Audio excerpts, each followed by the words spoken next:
আসসালামু আলাইকুম সবাইকে। আজকে চলে এসেছি পুডিংয়ের একটি রেসিপি নিয়ে। আর এই পুডিংটিতে কোনো দুধ জাল দেওয়ার কোনো ঝামেলা নেই। একেবারে সহজভাবে ঘরে এই পুডিংটি তৈরি করে ফেলতে পারবেন খুবই অল্প সময়ের মধ্যে। তো চলুন শুরু করা যাক আজকের রেসিপি। তো এর জন্য প্রথমে আমাদের একটি বাটি প্রয়োজন হবে। এই বাটিতে আমি 1 কাপ নর্মাল দুধ নিয়ে নিয়েছি। আমি কিন্তু জাল দিয়ে ঘন করিনি। এরপর দিয়ে দিব মূল উপাদান হচ্ছে কনডেন্স মিল্ক। কনডেন্স মিল্ক আমি 4 টেবিল চামচ দিয়েছি। আপনারা আপনাদের পছন্দ মতো যতটুকু মিষ্টি খেতে চান ততটুকু দিবেন। এই কনডেন্স মিল্ক দেওয়ার কারণে কিন্তু দুধ জাল দেওয়ার কোনো ঝামেলা নেই। কনডেন্স মিল্ক দিলেই হবে চিনির পরিবর্তে। তাহলে কিন্তু একদম পারফেক্টভাবে খুবই অল্প সময়ের মধ্যে এই পুডিংটি তৈরি হয়ে যাবে।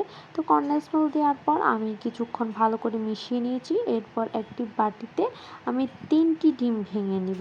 মনে রাখবেন 3টি ডিম দিবেন এক কাপ দুধের জন্য।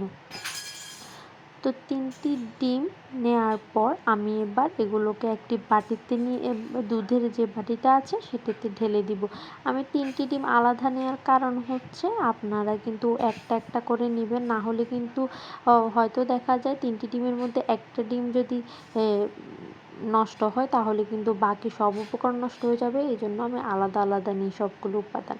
তো নেওয়ার পর আমি ভালো করে কিছুক্ষণ মিশিয়ে নিয়েছি যাতে ডিম, কনডেন্স মিল্ক, দুধ একসাথে ভালো করে মিশে যায়। এই জন্য 2 থেকে 3 মিনিট ভালো করে মিশিয়ে নেবেন। তো এবার আমি বাটিটাকে এক পাশে রেখে ক্যারামেল করতে চলে যাব। তো ক্যারামেলের জন্য আমি এখানে চিনি দিয়ে দিব। চিনি আমি 3 টেবিল চামচ দিয়ে দিব। তো এরপর আমি এখানে 2 টেবিল চামচ পানি দিয়ে দিব। তো এরপর আমি লো আঁচে রেখে ক্যারামেলে কালার আসার জন্য অপেক্ষা করব। তো দেখতে পাচ্ছেন সাইডে দিয়ে কালার এসে এখন কিন্তু পুরোপুরি ক্যারামেলের কালার চলে এসেছে। তো এই পর্যায়ে চুলাটা বন্ধ করে এই ক্যারামেলটা ভালো করে সেট করে নেবেন। তো সেট হয়ে গেলে এবার আমরা যে ডিমের মিশ্রণটি বানিয়ে রেখেছিলাম সেটা ঢেলে দিব। তবে আপনারা চাইলে স্ট্রেন করে বা ছাঁকনি দিয়ে ছেঁকে দিতে পারেন, তাহলে কিন্তু রেজাল্টটা আরও ভালো আসবে। তো এরপর আমি একটি পাতিলে পর্যাপ্ত পরিমাণ পানি দিয়ে বাটিটি বসিয়ে দিয়েছি পুডিংয়ের, এবং 40 মিনিট না, আমার 20 মিনিট লেগেছে স্টিম করার জন্য। 20 মিনিট পর আমার কাঠি দিয়ে পরিষ্কার করেছি, দেখছি যে কাঠি একদম পরিষ্কার এসেছে, তার মানে আমার পুডিংটা হয়ে গেছে। তো এবার আমি এটাকে রেফ্রিজারেটরে 2 ঘন্টা রাখবো। তো 2 ঘন্টার পর আমি ছুরি দিয়ে চারিপাশটা একটু আলাদা করে নিব। তো আলাদা করে নেওয়া হয়ে গেলে একটি প্লেট নিয়ে আমি সেখানে ঢেলে দিব।